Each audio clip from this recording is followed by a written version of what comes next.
So sometimes we really want things to happen for us so fast.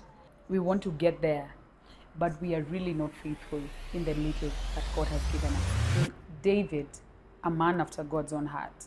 I was just reading the story of David and I thought to myself, how many people would go to the palace, like get a job now in the palace and still go back to the sheep? For example,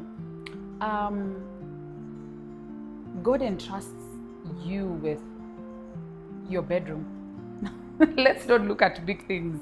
Your room, how many times do you make your bed? How many times do you? So how do you expect to have like a 7x7 or, just a big bed? But you understand what I'm trying to say. I'm just trying to say that many times we want the big, but we don't want to work on the little. And that's why David was a man after God's own heart, because God did not just look at the outward appearance, he looks at the heart. So, and behind the scenes where David was faithful with the little, that's where God was working on him. That's where he fought the lions, he fought the bear.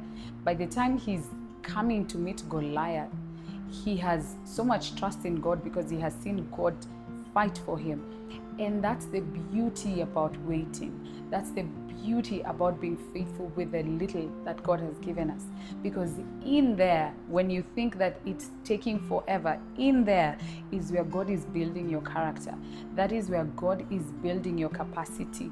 Because he knows that with this faithful, when the match comes, it will not come into your head and you won't be able to handle, but you'll be able to handle. Why? Because your focus will not even be on the big stages, big houses, big cars, but because you are faithful in the little. As you go on, as God continues to work on you, your character, how you talk to people, how you handle people, how compassionate you are.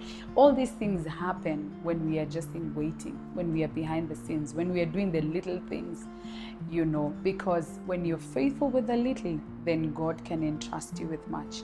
And that is why David was a man after God's own heart. So today, my question is, are you a man or a woman after God's own heart?